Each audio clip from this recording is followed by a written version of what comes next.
So everybody, we're going to be doing a Country Roads Take Me Home. This is basically seeing how this will work. I have a thing for my phone because Pennsylvania laws are changing. You can't be having your phone holding it. And in previous videos, that's sort of how I handled it. I want to try to get a little bit better of a setup, maybe with a GoPro or something. But for right now, this is going to be the way I'm going to try to do this. It's one of those things, just as the law changes, I'm going to see if this will actually work for Country Roads Take Me Home, because if it does, then this will be sufficient enough to go in and do these videos. I'm just not sure. I'm sort of looking at that to see if it gives a good enough view of the road. And I used to swing it around when I held it myself, which made it work. Okay, buddy, let's make your turn. But anyway, so we're gonna go make a run through Greenpoint, and that'll be sufficient. But I figured I want to do one of these just to see what it looks like. I'm actually sort of liking it so far. I think I got the angle pretty good. You guys will have to let me know if you think it's definitely not going to be, I don't think, as shaky as it was when I was handling it. You wouldn't get random shots of the ceiling or my legs or other weird stuff.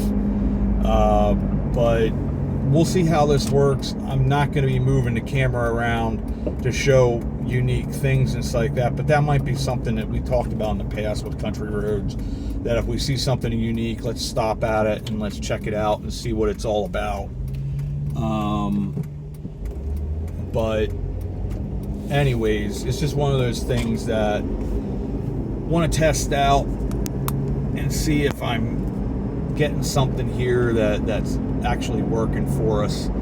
Because like I said, with the law change, the original way I was sort of filming, which in reality really was not the safest,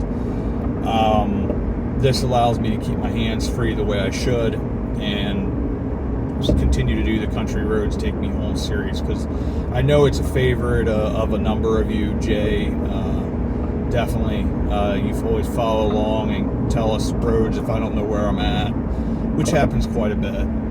And especially as we do go to Schuylkill Haven, I do want to be able to hit those unique roads and show you some just really pretty roads. And definitely I'm hoping once some of the stuff gets settled that needs to be settled here coming up, and hopefully the next 2 months, once that's settled, and sadly, I have to say, Chuck will wind up getting replaced. We'll probably still take him out on a couple Country Roads Take Me Home, but he is getting sort of tired. He's getting a little older, and if I'm going to make some of these longer road trips, I just need to have something that is a little more, I can feel comfortable going, up in northern Pennsylvania, because I want to do that Route 6 trip for sure. And I'd like to be able to show a lot of these really cool roads. So this is sort of, like I said, it's a test just to see how this works, how it looks. Do I need to shift it a little more to the left, which I think probably I need to, but not really sure at this stage. Just sort of figuring things out and seeing what your guys' input's going to be and go from there. But it'll be the same, and it's also going to be seeing how the audio picks up, because the phone's a little further from my voice. How's that going to sound? I won't know until I actually listen to this. I like to ramble and go on our adventures and whatnot. I like to jibber jabber and talk about life in general, all kinds of other nonsense, and have fun with that. But oh my. So I hope you guys are all doing well. It's been a while since we did a driving vlog, if you will. I did a actual vlog talking a little bit about where the channel's going, that I am still alive. I'm doing well. I'm really tired and exhausted right now. It just sort of is what it is. But finally there's some stuff in place that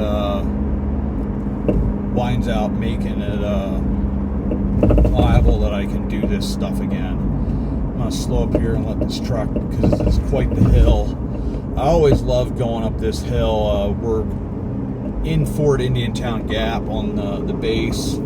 We're coming up on Moonshine. We're right near where St. Joseph's Spring is, where the Blue-Eyed Six happened. We just went over Indiantown Run back there. There was also a tank road right near where Franklin Stickler is buried. But this is just, I have so many memories back here. I absolutely love and adore Greenpoint. So anytime I get to come back home, you know, this is everything that the Hometown Historian channel is about. It really is about your hometown, and we all have that town that's just home. What we doing here, buddy? We gotta make our turn. There we go. Good job now. Aye. Little bit of Amish there. Maybe the guy's picking up that tractor. This is Moonshine Cemetery here, Moonshine Church. That's where Joseph Johns is buried. Also, he's just making a turnaround. He went the wrong way. Joseph Raber, who was the victim of the Blue-Eyed Six, is buried. So I think what we're going to do is we're going to go on Ridge Road, and then we're going to go back out past where I used to live, where the Greenpoint School we'll go by that, but the Greenpoint store. My friend Terry Stout put up the picture of the old Greenpoint store, and it's sort of interesting because a number of people were giving dates of when it closed, and I'm pretty darn sure that thing was still operating. Maybe it was 1989 that it finally shut down, but I sort of thought it was a little later than that, because I clearly remember it was still operating until I was in 4th and 5th grade, because my friend and I used to go down there to get a lot of candy. It's amazing I have any teeth left, because it was Laffy Taffy. That was like, they had one huge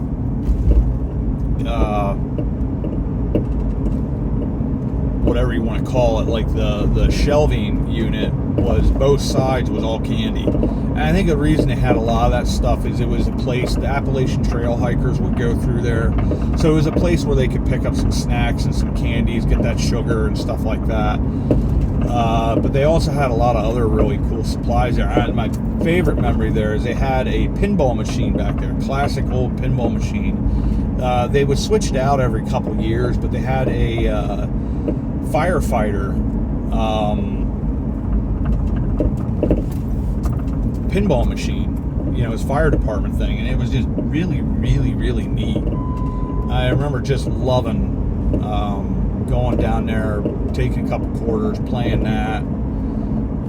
But it was just neat. You could go down there and get a lot of really bad candy. I used to go down there with my best friend when we were kids and teenagers, Nate Carpenter. We used to like fill up on the candy because it was so cheap, and you know, you had your pocket change, you could buy a bag full of candy. And like I said, I'm shocked I still have teeth, but I remember I used to love the Nerds, Laffy Taffy, all the different classics. You know, they had all the candy bars there. It was a cool little store that they had there, and it sort of continued for the time that it continued.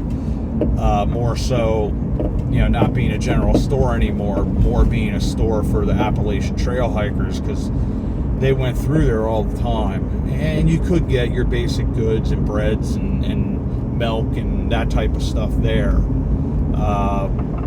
if you were, your town was Greenpoint, it made a lot of sense to go there and get, if you needed something real quick. But that is no longer there. Like, I think about half of the house is still there, but they actually tore down part of it. There used to be a really old barn in between that and the Greenpoint Fire Company. Really great memories. We used to fish in that creek right below Trout Run.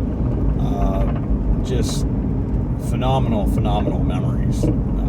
As a kid, this was my stomping grounds.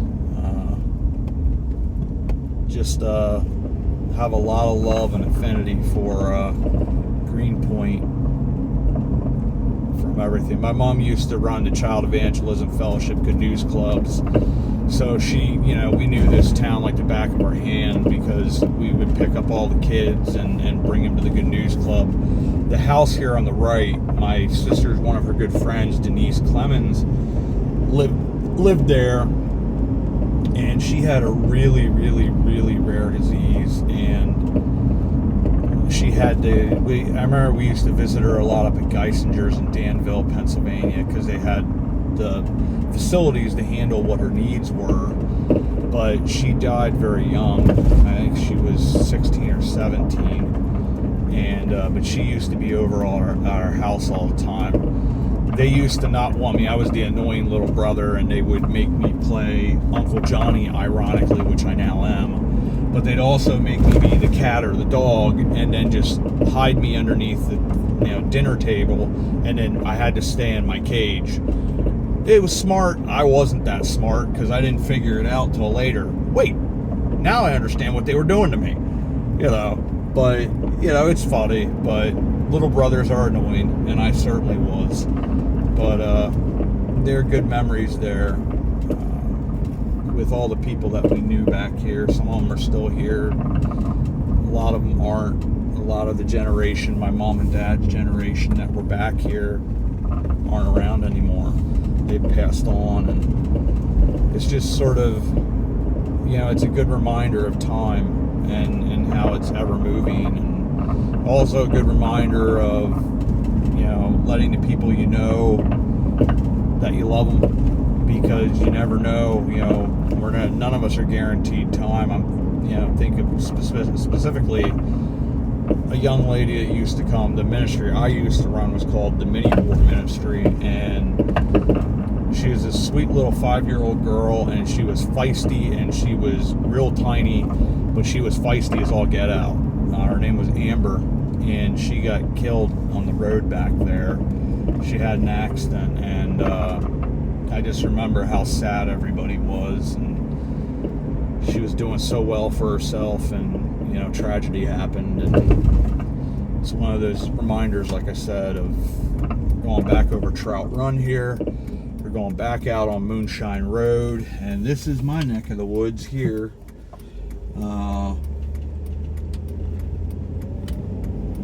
Here's where we're coming up on the home on the left there. That used to be the Greenpoint store. And then up that lane on the right, short lane, is where I lived in the log cabin. And that's the fire company, and a lot of memories back here, and the adventures we had as kids. It really was something. So we're going to go down Greenpoint Schoolhouse Road, past Sadison's, and then come back up. Then we'll be done with our test video. I think it looks pretty good so far.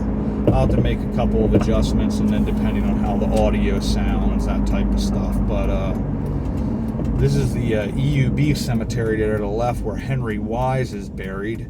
Across the street here on the right is where the schoolhouse used to actually be, and right next to that was the general store and post office, and the church was right next to the cemetery on the far side.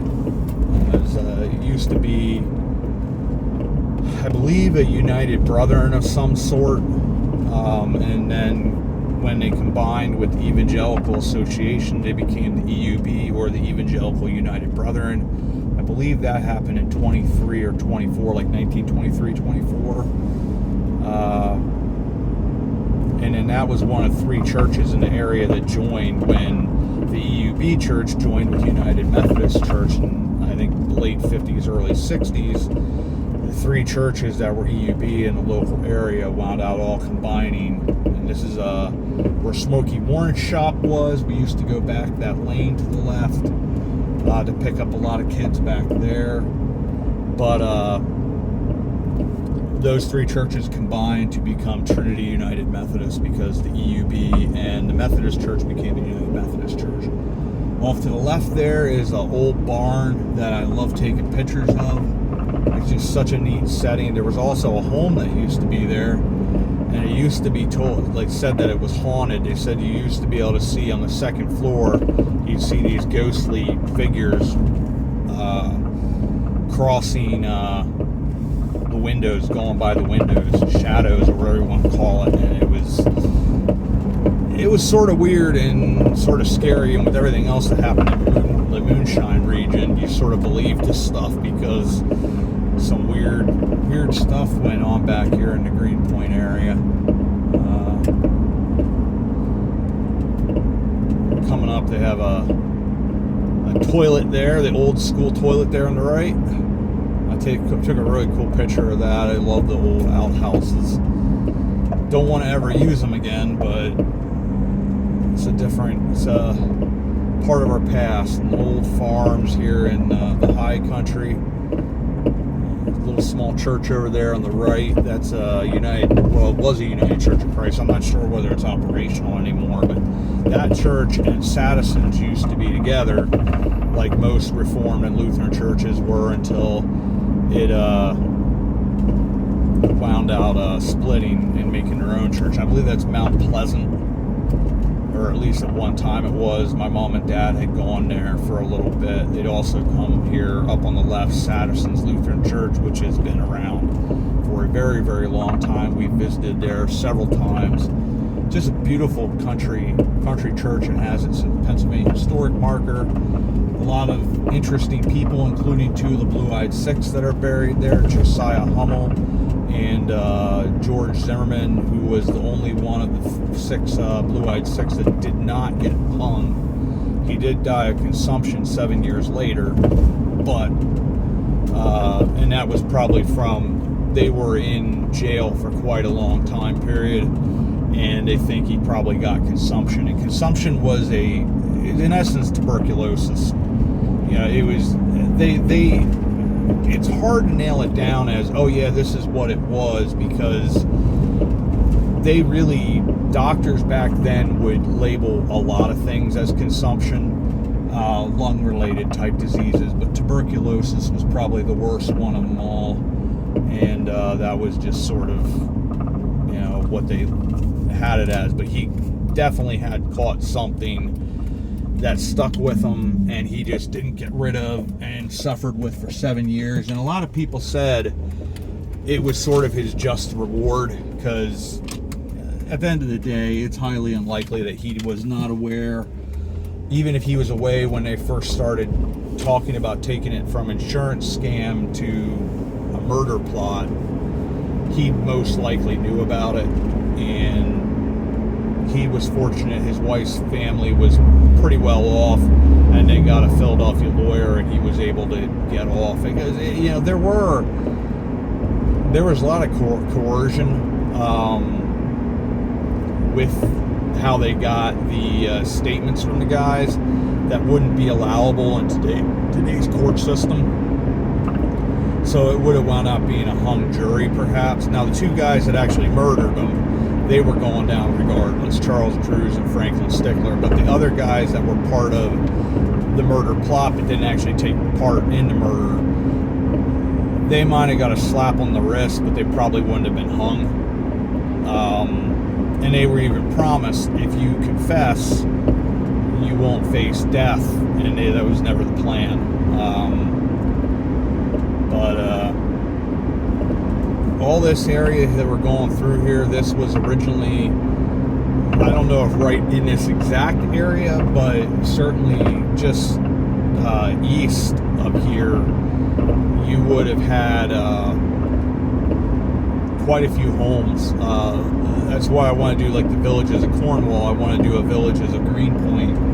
There were a whole slew of villages like Murray, Monkey Town, Trout Run, just different little towns, Tomstown, St. Joseph Springs, that all existed in this area that were all known collectively sort of as Greenpoint, but were certainly a lot of history here. And coming up on the left, and this would be down in the valley, they used to have, in the early 1900s, they had these amusement parks or vacation type parks.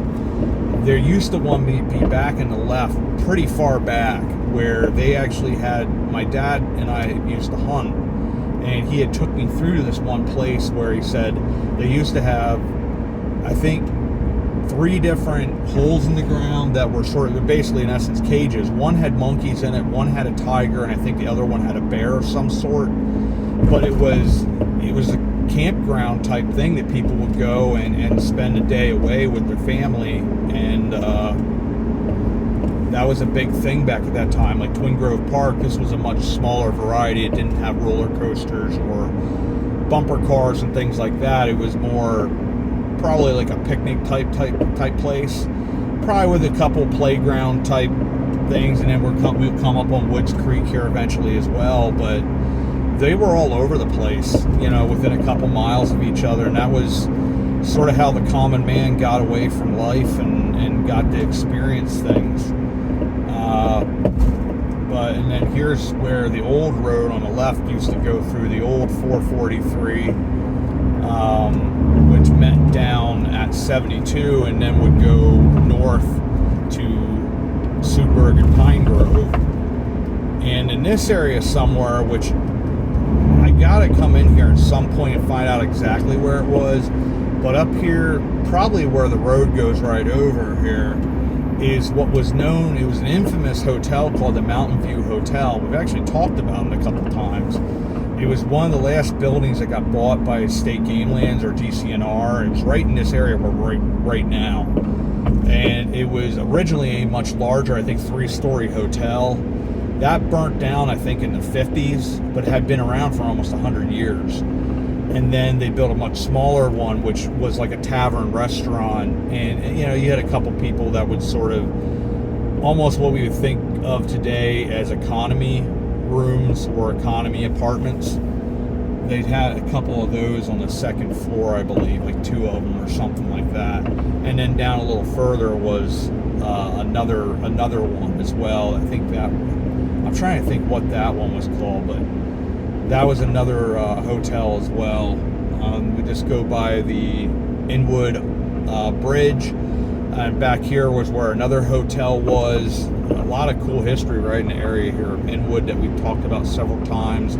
There was a big logging operation back in Monroe Valley, and they used to have, the guys would get off at the railroad. There was also a siding where the railroad would go back, so there was a bridge somewhere back there that went back, a rail road bridge, and then line that went back to what's now, I think, Camp Strauss, because it was a Strauss gentleman who ran the logging operations there. But they also had a swinging bridge that the workers would get off the train, and they would go across this swinging bridge that was way above the Swatara Creek, and that's how they would cross and then walk down into Monroe Valley. This coming up here on the right, this is Woods Creek. This is another one of those daycation sort of camping spots, picnic places. That place has so many memories for me. This historic marker coming up here would be Fort Swatara, and that's back west of here where the fort was one of the major forts along the Blue Mountains during the French and Indian War. But that place, they used to have the slush puppies. I used to love to get that. Fountain soda, a cheeseburger, and their fries were unbelievable. They also had a really cool hunting shop and fishing shop there that my dad and I used to go. I used to love to get the Rapala lures. I hated to use them because they were so pretty, but that was one of those things I still have a couple, but I used to love checking out their old Rapala lures, because they were works of art. It's a lot like, you know, people collect the duck, whatever they're called, like they're the fake ducks. I don't know why my brain's not functioning on certain words today, but the duck decoys. Those things are like works of art. They really are neat stuff. So it's one of those things that was what I could afford as a kid and stuff like that. But my dad would take me there, and every now and then I loved baseball cards. And there's a little shop back there that we just went by. The building's no longer there. It actually had a fire, and then they tore it down a couple years back. Now they have storage units there, but he used to have like an antique type place there, but he also had like baseball cards, and that was like my big thing. When we came back from church, Mom would always buy me, I'd be allowed to get 1 or 2 baseball card packs, and you know, in the 80s, late 80s, early 90s, I used to love that. But good memories of childhood and all that. But anywho, this was a test run. Let me know what you think, what the audio's like, the quality there. We need to do a little bit of shifting of the camera, which I think is easily possible. It's just a matter of figuring out how to do that. Maybe I get a slightly different contraption to make that happen. A little bit higher or something like that, so you don't have a nice view of the windshield wiper, and you get a great vision of just the road. But anyways, as always, everybody, I want to say thanks for coming along on this Country Roads Take Me Home. And as always, we'll see you all about town.